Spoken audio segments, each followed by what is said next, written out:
I'm Cindy Reinhardt. Ashley's loss on 1 hour haunts her in a very strange way. Plus, dial in with your soap inquiry. It's One Line Wednesday.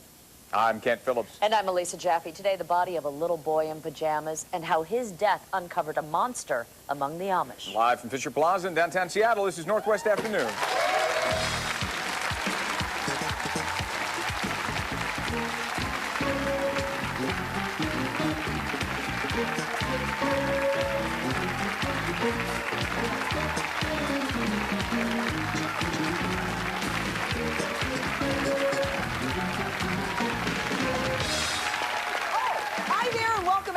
Welcome all of you. Welcome all of you. We've got a guy here that doesn't know what I do for a living, so we're going to kind of bring him along with us. I explained to him that I do talk about the moral and social issues in Lufkin, Texas as we know them today. So, with that in mind, we'll move right on in the middle of midweek and this great weather.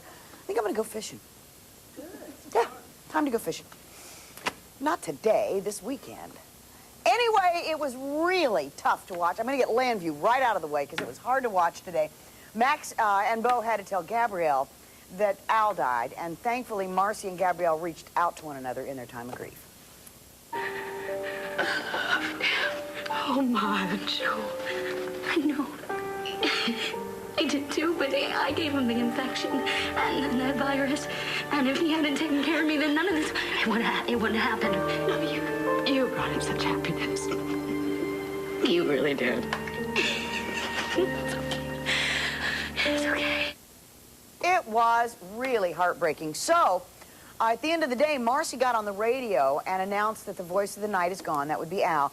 And then she played, and as you know, she's got an incredible voice, his favorite song.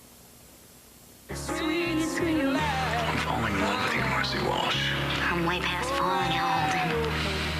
Of my arms and fall, losing all control.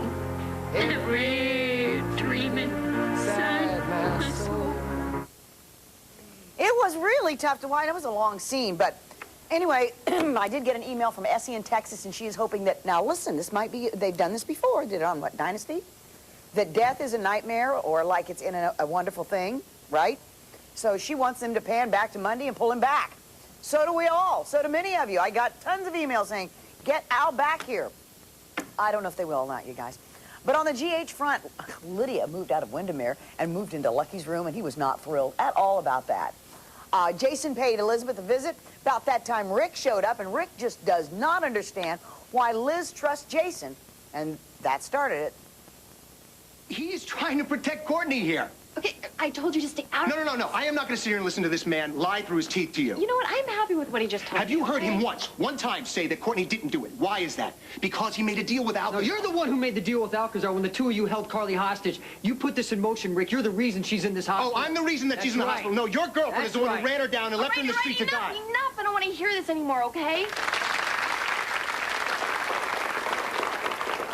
I think those two don't like each other a whole bunch. I mean, come on, Rick, are you kidding? You kept Carly hostage. You've been half whacked. Why would anyone ever trust you anyway? But later, Alcazar came to Windermere to get money from Nicholas. Jason was ready to shoot him. As per Stefan's order, Cindy confessed that she lied about Ned raping her and claimed that Alexis forced her to do it. Anyway, then Alexis visited Christina at Emily and Xander's cottage. She got arrested. And tomorrow, Alexis is going to find out that Ned is suing her, and she'll be in danger of being disbarred. She's having a bad year, very bad year. I wonder if they just give her the kid and forget that storyline. I'm tired of it. On the young and the restless, Jack arrived home to take Ashley home from the hospital, and he was so sad when she told him that she can't have kids anymore. And then he got really angry when he found out that Vic was there. While that was happening, Diane was really rubbing it in Phyllis's face about how she saved Jabot and that she got an office there because she's renovating the building. So Phyllis steamed right over to Jack's office, and this gorgeous girl got in her husband's face. That bastard who would break any law he had to gain advantage, who would bring my father to physical violence, who would do anything he could to destroy my sister's life. It's not gonna work. What are you talking about? I thought Diane was using you, but it's the other way around, isn't it, sweetie? You're the one playing games here. You hired that bitch, that criminal, to manipulate me.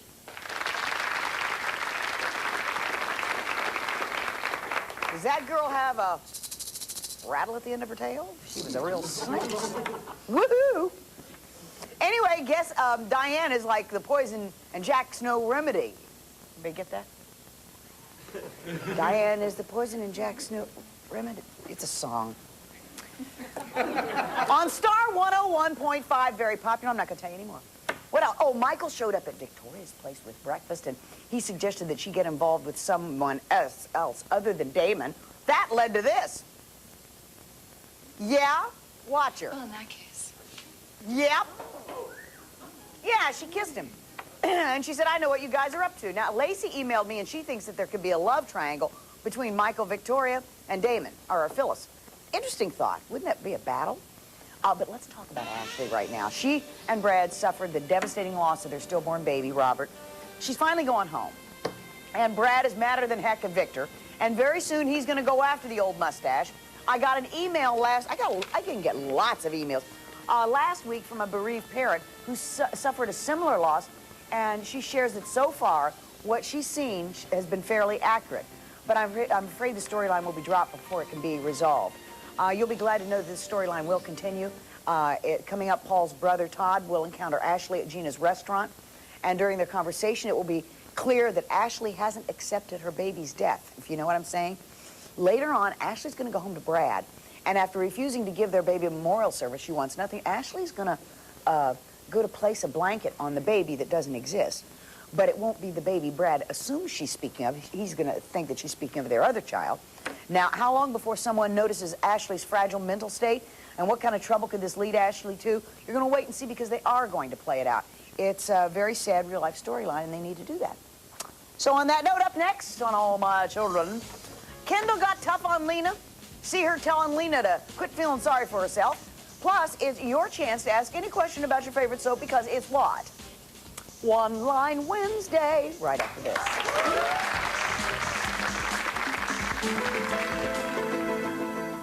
Wearing only blue pajamas, an unknown boy is dubbed Little Boy Blue after his body is found in an icy field. Still ahead, the letter that traced the boy back to the Amish and uncovered a bizarre mystery spanning 3 states and multiple murders. 800 to 1,000, I would say. Tomorrow, an all-new Northwest Afternoon, Collector Inspector Harry Rinker is on the case. It's fun and surprises as local viewers discover whether their antiques and collectibles are trash or treasure.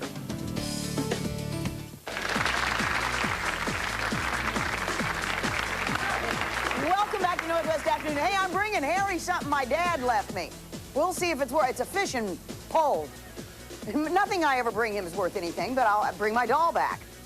Tomorrow, on All My Children, a shocking twist in the most controversial storyline of the year. We were talking about it during break, Bianca's elaborate scheme involving her baby by Michael. And then on The Young and the Restless, Kay's final test. Will Jill prove her love or prove everybody right that she's after Mama's money? And speaking of money and All My Children, David returned to Erica's date book to her because it was found in Michael's condo. She was very thankful and gave him a big hug. And despite Ryan's objections, Edmund informed the police about, well, the little problem with the meat locker in Michael's frozen body. Yes.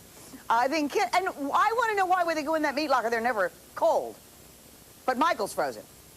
Anyway, Kendall got upset when Aiden said that he's leaving town for an assignment. She decided not to have a wedding reception, and then she got really tough on Lena. Did you really think your death would help, Bianca? Did you really honestly think that? What is wrong with you?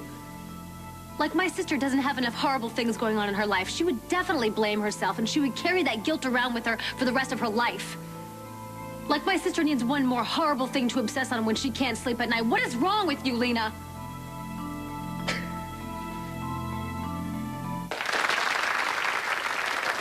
See, Lena went and tried to commit suicide, and that's like, you know, Bianca doesn't need that right now.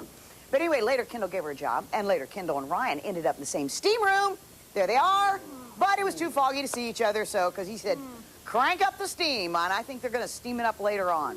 Drama on days. Abe was barely hanging on. Remember, he got shot. Finally, after all hours, John and Roman found Abe. There you go. John stayed and tried to revive him. That ain't happening.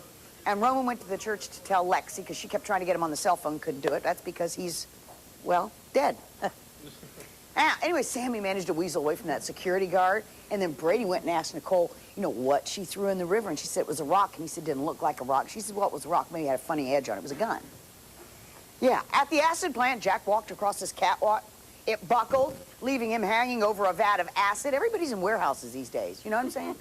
Anyway, but Jennifer fought for her man.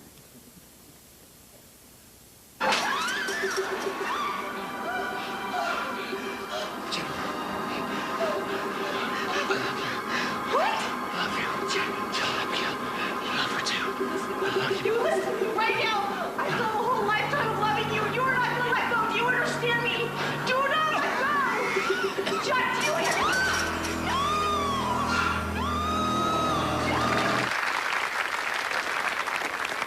Those actors must have fun. Jack was looking down at that mattress below him, wasn't he? Anyway, they saved Jack. And now it's time one of our favorite things. One Line Wednesday, where you get straight answers on your soap questions. Maybe. Keep dialing in. Can I get 60 seconds on the clock? Callers. Thank you. Are you ready? Start the clock. LaDonna and Renton, you're on One Line Wednesday. Yeah, what's going to happen with Antonio and Jessica? Woohoo! They're going to get together. Okay, Judy, you're on One Line Wednesday. Yeah, Allison on Port Charles, where she's going to go. Allison on Port, we don't know yet. I'll let you know. Jean, you're on One Line Wednesday. And on my children, is Bianca going to have the baby? At this point, yes. Okay? Michelle, you're on One Line Wednesday. Yes, is Marcy going to be pregnant with Al's baby? I'm thinking yes. Okay, Janet, you're on One Line Wednesday. Yeah, Cindy, we're going to set up Larry with Phyllis off of YR. What about, what? I want to see Larry and Phyllis get together on Young and the Restless. Wharton's coming back.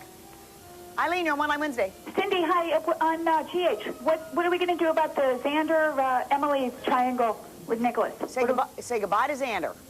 Michelle, you're on One Line Wednesday. Hi, I was wondering if they were going to save Sheridan. Yes, next year. Christina, you're on One Line Wednesday. Is Bianca still really pregnant? Pardon me? Is Bianca still pregnant? Yes. And what do you mean, ha-ha? I thought so. That's funny? No. Yeah, she's going to keep the baby for now, okay? Okay. Have a good one. Okay, listen to this, you guys. Last week, Jill from Y&R and our own Elisa, if you remember, wore the same shirt on the same day, right? Okay? Lisa wrote in and said she noticed that Erica from All My Children and Jennifer from Days had the same dress on. But check it out. Lisa has good eyes because Erica and Jennifer did have the same dress on. See that dress? And that's on ABC, then NBC, but guess what? There was also Diane on Y&R today with the same dress. So the same dress on an ABC, CBS, and NBC soap go figure on the same day when they all tape at different times. Isn't that weird? Okay, those are the things you catch when you watch for 20 years. See what I mean? I've got an appointment at the downtown Jean Juarez to get new colors this afternoon. So if you haven't voted, check it out. You've got the next 30 minutes. What am I going to be? Pay no attention. Now, wait. It's not the hairdo I'm going to get. Like, I'm just trying to show you the color. Pay no attention to the hairstyle. It was the only thing that covered my own hair. Blonde. You're saying blonde? Blonde. Ken says blonde. Auburn or brunette? Or leave it alone. You can also say just keep my color. Huh? Leave it alone. Looks good. Looks good. Okay, so call the soap line, 206-404-4439 to cast your vote, and I'll take the votes from here in the audience. Here's Ken and Lisa. Thanks, Cindy. Can I see a close-up of those roots one more time? Yeah, That was good. I say leave it alone. You look beautiful. You look absolutely beautiful. See, I just get no breaks. Thank you, Cindy. This was a case that stunned a really small town. It made headlines all around the country, and it opened a Pandora's box of 5 suspicious deaths in 3 different states. Eventually, it took investigators inside the conservative Amish community, where an Amish man was leading a dangerous and sordid double life. Best-selling true crime author Gregg says it all started with a heartbreaking discovery. It was on Christmas Eve in rural Nebraska. What was found? That's right. That was some time ago, too. In '85, this truck driver was on his way to get a haircut in this little tiny, and I mean really tiny town in Nebraska, population 300. He was on his way to get a haircut, and he saw a little bit of blue fabric or something off in the cornfield. So, so he kind of pulls over, checks it out, and he's thinking maybe it's a doll or a mannequin or something. When he gets closer, he finds out it's a human body. And that's the beginning of the story. And it's a little boy. When I look at that, I mean, my little 7-year-old has light blue pajamas. like that. What kind of condition was this little boy's body in? Yeah, well, he was frozen solid, for one. He had been out there for days. They didn't know how long. He had been, you know, he had his hand over his heart. A lot of people suggested that maybe he'd been placed there gently, that maybe he wasn't just thrown out. But like it was posed? Like it was posed, right. Huh. And he had some marks around his neck that were suspicious, that thought maybe he'd been strangled or something. I mean, there were so many possibilities there, but there really weren't any answers. To the sheriff at the time, Gary Young, actually the whole scene he thought just seemed surreal. Here's what he said. I couldn't really think that that could be an actual body laying there. Even when I stood and looked down at it, I still, you know, didn't think it was a body, and I could see the hair on the arm, so I guess that's what made me think, well, you know, that's for real. I think that anybody that would leave, you know, their little boy in the ditch, that's kind of barbaric, you know, leave him out there for the animals to chew on. So frozen but left in a ditch. That's right. T in our audience has a question. Yes, T. Yes, go ahead. Did you have a question, T? Yes, I was just wondering about the impact on the community, mainly among the Amish. Well, the impact immediately among the people in Chester was, that's the town, Chester, Nebraska, was phenomenal. I mean, these people, you know, gathered together and they decided they would take care of this child. They didn't know who he was. They took it on as their own child, even though nobody knew who it was? Right. I mean, everybody in this community got involved. Did they buy him a gravestone? They bought a gravestone. One lady donated her son's suit to bury the child in. They, you know, bought gifts and things for him as though it was his own Christmas, you know, because it was Christmas Eve when this happened. Look at that gravestone. It said, little abandoned boy, and then the bottom it says Matthew. Was that put on later? Or? That was put on at Easter time. Who's so they Matthew? gave him a name? They gave him a name, Matthew, which means gift of God. They still didn't know, of course, who he was at that time. Gail in our audience has a question. Yes, Gail. What was the cause of death? We still don't know. They looked at, you know, 3 different pathologists looked at this body and examined him, and it's possible that he may have froze to death out there. He could have been smothered, but those things are very hard to prove. Nothing, you said the marks on the neck, the nothing marks on the about neck, strangulation? Well, there was no additional evidence that no windpipe was crushed or anything like that. They just really couldn't tell what it was that had killed that child. So how long from the time they discovered the body till they actually had an idea of who it was? How much time went by? About 1.5 years passed before they, almost 2 years. So for 1.5 years, that town has no idea who this little boy is? But they sort of got some, there was some notoriety to their finding this child, you know. A lot of people came through the town because it was getting a lot of press of what this little town had done. So the story, even though it had been 1.5 years or almost 2 years, had stayed alive. And the national news covered this story as well. Oh yeah, Dan Rather was out there. Everybody was covering this story. Magazines were writing pieces about it. You know, here we have this horrible event, this little dead child, and possibly the worst thing that we can imagine is a dead child, right? Right. And then we have this town that says, you know what, we love this boy. We don't know who he is, and we're going to take him in. There was a town that was in so much pain because of this, and Little Boy Blue because of the blue pajamas. And when we come back, there's this mystery that it starts to unfold because a letter arrives. That's right. And this leads to a trail of some other suspicious crimes right after this.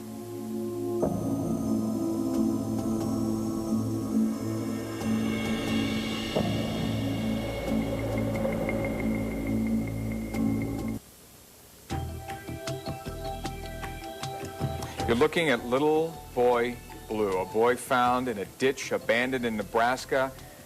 And the community rallied around him, gave him a burial, a gravestone, but still, almost 2 years go by and nobody knows an idea who it is. And then this letter shows up. What's this letter, Greg? Well, it comes from Wyoming. There's a woman out there that had read an article in Reader's Digest that was all about what this town had done. And she, you know, she thought it sounded like a foster child that she had that had been missing. So she wrote a letter to Gary Young, the sheriff, and sent his picture along. And when Gary got that picture, you know, Was it a ringer for the little boy? Absolutely. Down to the space between his teeth. Wow. What else did it say about this little boy?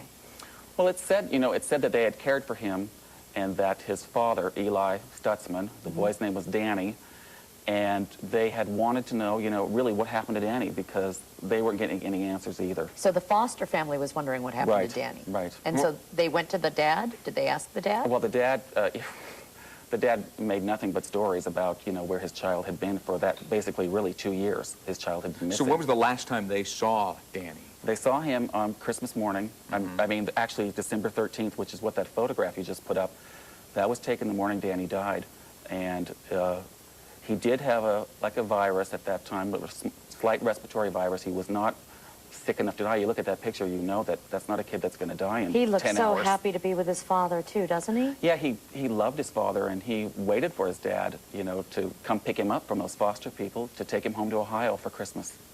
So, for the sheriff, this one stood out just because of the way it was just a match. It looked like that boy, and all the circumstances matched as well. Oh, had he been getting a lot of clues, the sheriff? Hundreds. I mean, what happened was, once this mystery child, you know, was publicized, there were, you know, hundreds of people who queried, you know, the sheriff's department there, asking if it was their kid, and it just kind of shocked these people that there were so many missing kids out there that, you know, no one knows where they are or what they're doing. But this one really was a match. You mentioned it was the Reader's Digest that prompted them to write, but why not come forward earlier than that? I mean, yeah, this is 2 years goes by. 2 years, yeah. I think it was, well, he had, Eli Stutzman, the father, had a relationship with the husband of this foster family. So basically it was somewhat of a swinging couple. Kind of a swinging couple, and I'm sure they didn't want to expose their lifestyle, you know, at that particular time. But when Reader's Digest did it, when the heat was really on that story, they probably knew they had to say something because they'd be, you know, police would be knocking. Is anybody else a little confused? Okay, you're confused, right? I am too. So it's a foster family. The foster family has Danny, the little boy. That's right. Why do they have Danny? Because the dad gave them to them. The dad gave them to them. Yes. But the dad gave them his own son to raise, but the dad is still in the son's life, and the dad has a sexual relationship with the foster family? Right. Is that what you just said? Yes. Okay. The dad had... Not that it makes any sense now, but now I get it. Maybe you can help us with the dad. Who's this guy? Who's this Eli Stutzman guy? Eli Stutzman is a former Amish man of all Okay, now things. it's getting even a little odder, isn't it? You know, he had, you know, he was in his mid-30s. He was kind of a swinging kind of guy, you know, in that he, you know, really promoted himself among gay men as a kind of a studly type guy. And he was just traversing the country, picking up different guys, and bringing his son along. So what's he saying to the Amish family, his relatives, others, about the son who disappears for so many years? Like a dozen lies. I mean, he said that, you know, that Danny was off on a skiing trip, or Danny was taking classes at another school, or Danny didn't want to come home. You know, he got so busy in telling all these different lies, he even got to the point of fabricating a letter that he kind of made the handwriting look as though a child had written it, you know, pretending Danny was alive. He got another kid or a woman or somebody on the telephone to talk to some relatives, pretending they, you know, that person was Danny as well. So he tried to keep the charade going as long as he could. I've got this strange picture in my mind of him going across the country with this little boy. Is he Amish himself? He's not doing this in a horse and buggy, right? I mean, no. No, seriously, yes, I don't know. He is former Amish. He's former Amish, so then he has Amish faith. Okay. What did he tell the immediate family, like the grandparents? Did he actually eventually... Eventually, his story to the grandparents, when it got so hot, when the media kept pushing on this story, Eli Stutzman... After the letter comes out and they've got a name. Right. Eli Stutzman told the family that Danny had died in a car wreck in Wyoming on the way to the airport to come and see them. Okay, so you got these series of lies. We finally have a name for this little boy Blue. Do the police question Eli? Yeah, they do. They question him. They pick him up and they talk to him about it, and he comes up with this story on what he says happened to Danny. What was that? That they were driving along late at night. He noticed Danny was quiet. He reached back, you know, in the back seat to kind of stir him, and Danny didn't respond. So he says he pulled over, and at that point he discovered that his son had died. And what does he do with the body? Well, you know, that's a good question, because he says, in some accounts he said, you know, I'm not sure if Danny was dead. You know, I stayed with the body and I prayed with it for a long time. Ultimately, you know, I placed it in the snow and buried him, you know, where God could see him, is what he said. He takes his little boy's body in the pajamas and leaves it in the cornfield. Right. And so is the death that story somewhat believable because he was sick? You mentioned the boy had a virus. Well, yeah, but that's, you know, they did examine the boy's lungs. He was congested, but he was not at the point where he was going to die. I mean, it's just ridiculous. And the police chief at the time remembers asking Eli about Danny's death. This is what the chief says. I asked him, I just asked him right out. I said, Eli, did you kill your son? It was at that point that I got some emotion from him. He started crying, tears coming down his face. And he stated to me that he said, no, I didn't kill him. He said the boy was sick, that a blanket that the boy was covered with had become wrapped around his head. I asked him again, I said, Eli, did you smother your son? Did you wrap the blanket around your son's head?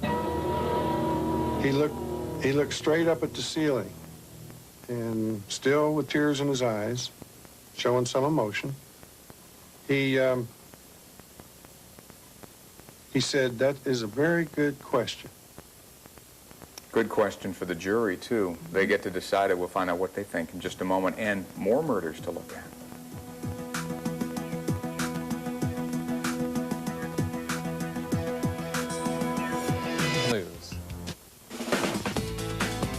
You could have cash sitting in your attic. Fully restored, I like it as high as $875 to $1,000. Oh, wow. Tomorrow, local viewers dust off their antiques and collectibles to learn their worth. What will collector inspector Harry Rinker say? Trash or treasure?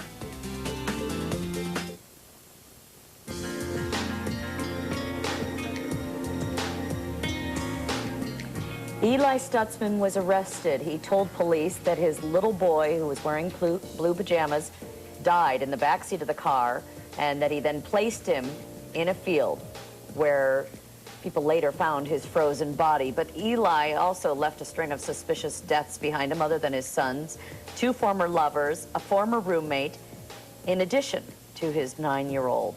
And Gregg Olson is telling us about this. He's written a book called Abandoned Prayers.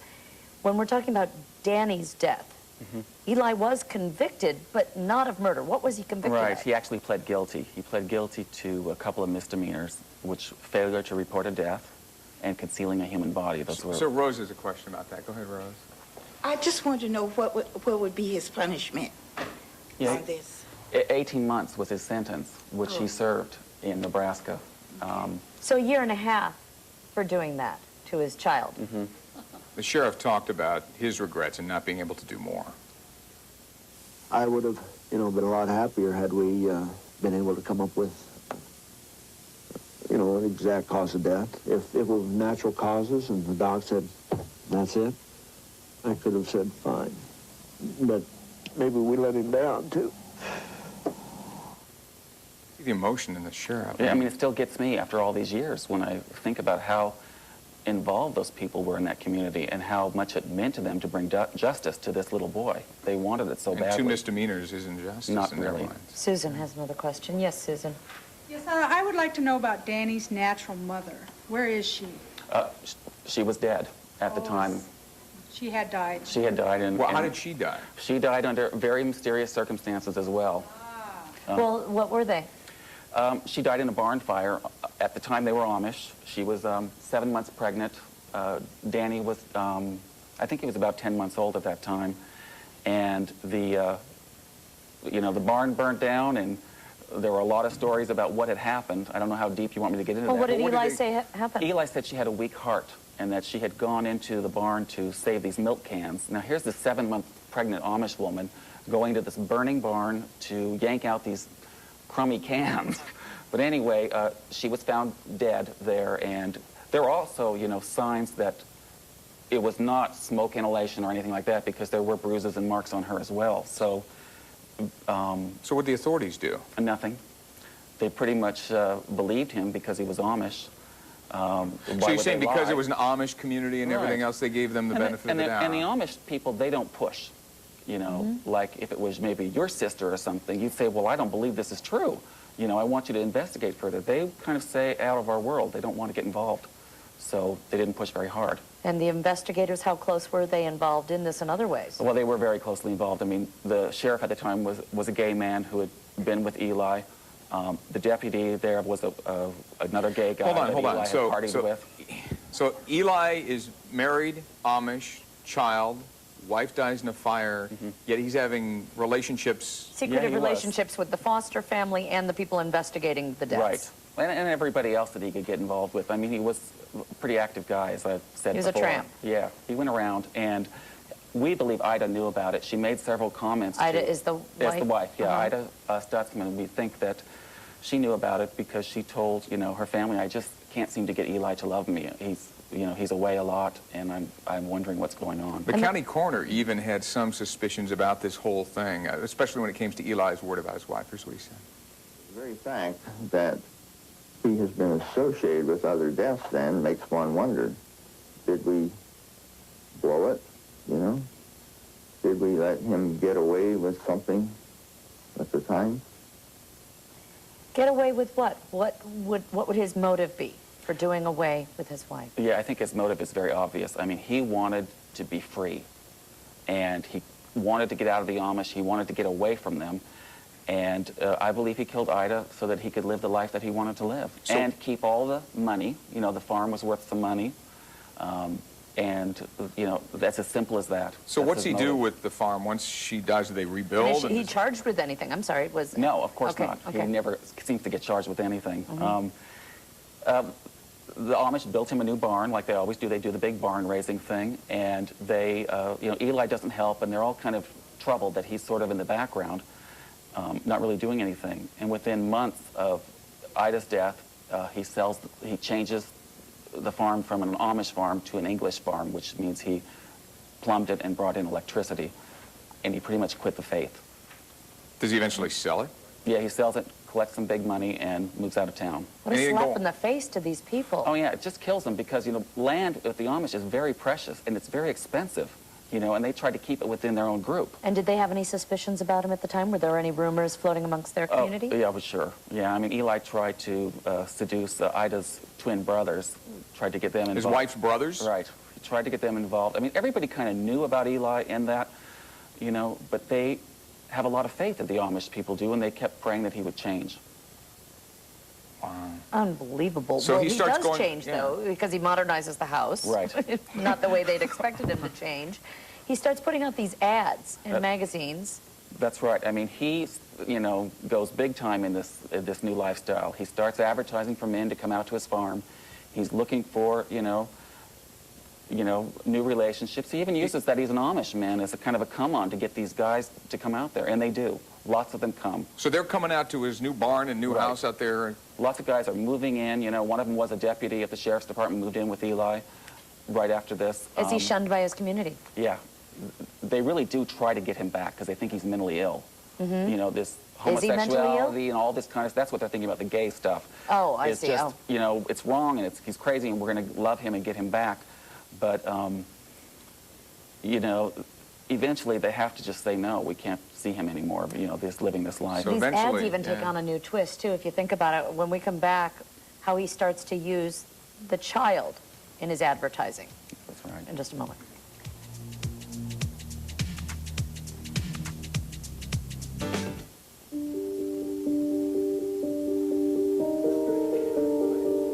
Eli Stutzman pleads guilty in the death of his young boy who was found on a ditch in a road, frozen to death, saying the boy died of natural causes, just left him there. He was charged with a misdemeanor. He is suspected in his wife's death in the Amish community. Finally, he just decides to hit the road. Well, actually, he's suspected in another death, a death in Texas. And is this while he's on the road? This is while he's on the road. This is why he's on the road and on the run, in that his roommate, a young man named Glenn Pritchett, had been found dead in a ditch in rural Texas. And that was really what sent Eli to drop this child off with the foster parents and to run around that he did all those months. Just out of curiosity, what happened to Glenn? Where was he found? Where was he found? Yeah, he was, Glenn was shot in the head with a rifle. Eli, was questioned by the police when they had traced the body back to, as being his roommate. And it was that night that Eli Stutzman left town. He took Danny with him and left town. But before he left, he told his friends and roommates that You know, he knew what happened. You know, he was in, Danny and I were asleep, and we heard this gunshot. And we went downstairs, and there was some blood down there. And then he told another guy that it was my gun that was used to kill Glenn. And then he told one more person that I had to kill Glenn. Why? I think it was actually a drug deal kind of thing going on at that time. Eli was dealing drugs at that point. Of course As a good Amish man. Well, And I'm just thinking this little boy is with Danny them. see? Do you think Danny saw something he shouldn't have seen? Yeah, the police believe he did see that he knew that his dad had killed Glenn. And Danny was fond of Glenn. Glenn was a nice guy, you know. Danny was old enough now to maybe make some of his own opinions and maybe come forth and say, you know, I'm not going to do this stuff anymore, Dad, or I'm not going to lie for you. Did any of these guys that this Eli Stutzman kept going to have suspicions? They all had suspicions that the boy was abused, really without exception. Most of them, you know, were even very worried about Danny. Abused in what way? Sexually and physically. Some people told me about how they'd gone to a party. I mean, I'm talking about like an orgy type party. Because there are some ads where he's using his boy as a lure. He does. He absolutely does. Look at this. He says, where is it? Okay, 28 years old, have a 3-year-old son? Mm-hmm. Why would he even mention this? You know? Well, you know what? A lot of these guys, you know, these young gay men out in these rural communities, they wanted a family, and I think that a little boy was a draw, not for sexual purposes. So just, this was a draw to show that he wanted a family, yeah, that he has a family He was ready-made. looking for that long-term relationship. So he's staying in all these places. He is suspected, and even says his gun may have been used in the Pritchard murder. Do the police investigate this one? No. No? They sort of give up on it, you know, because, again, no one's pushing for Glenn. No one's saying, you know, this is my brother, my son, or whatever. You know, a lot of murders slip through the cracks, a lot more than you know of. And it wasn't until the Little Boy Blue thing came up and came across the wire that Texas finally did something with this other murder. So he takes off. He's got Danny. Mm-hmm. And then explain the timeline of what starts to happen. I mean, there's Danny's death. Right. I'm a little lost in It's springtime when Glenn is killed. He takes Danny and immediately takes him up to Wyoming, where the Foster family is. And this is the family that sends the letter. Eventually. Right. Leaves him and then says, I know what's, you know, he tells the Foster family even about the murder in Texas. There's some trouble in Texas and I have to straighten it out. So he leaves Danny there, and then over the next 6 months, he kind of just goes around the country meeting different men, and, you know, Lord knows what else he's doing. But between the time he leaves Texas over Glenn's murder and drops Danny off, there are 2 other murders in Colorado. 2 gay men, murders that have never been solved. Evidence looks really good to me that you could make a circumstantial case, at least. There's even physical evidence in one of those murders that has not been pursued, so... What do you mean? What? There's a palm print, and it's a decent palm print, but for some reason the authorities in Durango won't push to even see if they can get a match. So, you've got a lot of dead folks here. Yeah, you've got 5. You've got a boy that eventually he doesn't get convicted of murder. There is one case, though, that does come to trial, and that's the Pritchard case. We'll find out what happens with that in just a moment.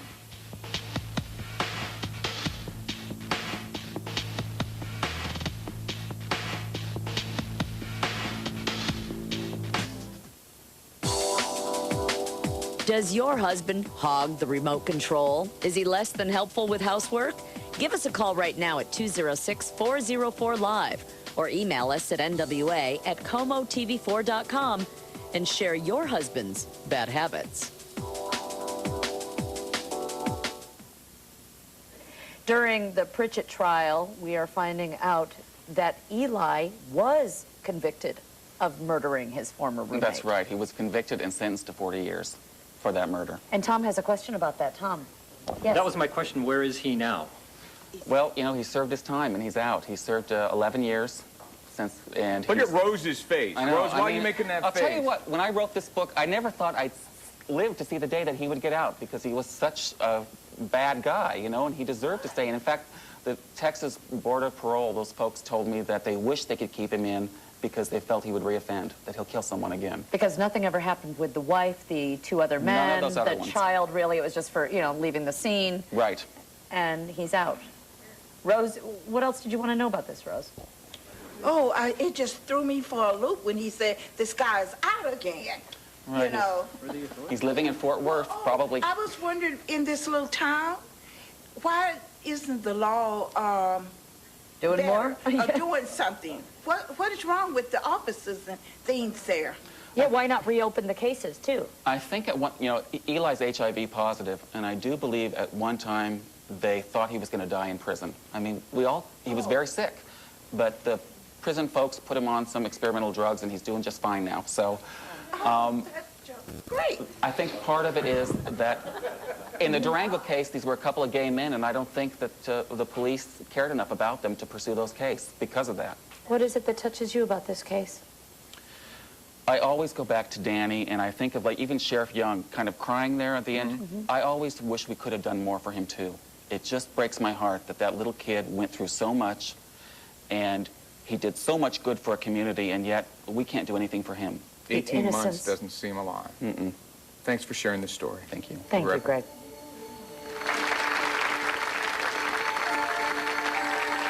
Gregg Olson's book, Abandoned Prayers, is available online and at bookstores everywhere. For more information about Gregg Olson, visit his website at greggolson.com. Members of our studio audience enjoy Seattle's best coffee. 6 brand new indulgent flavors, including cinnamon-flavored coffee, are available at your grocery store now.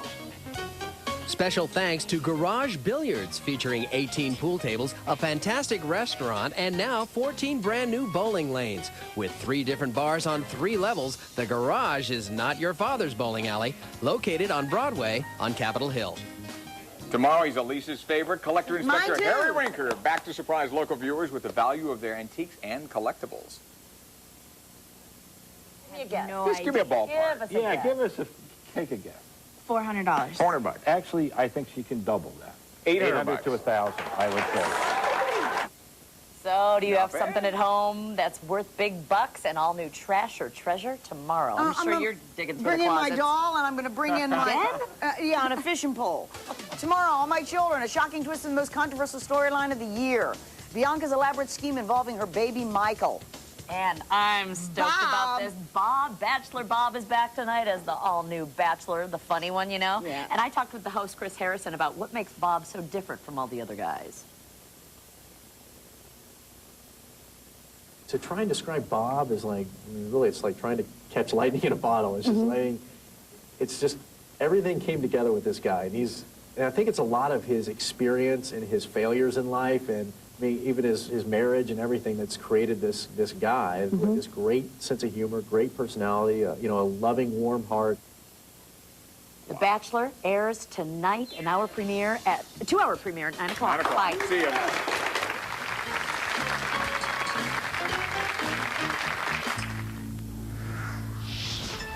Fisher Communications. You saw it only on Como 4 News. We are uncovering details about a tampering warning from the government. An FDA warning. Look for any puncture marks on any goods that we may have purchased at the store. Only Como 4 News breaks the news. Investigators tell us they did find a suspicious item on a shelf. And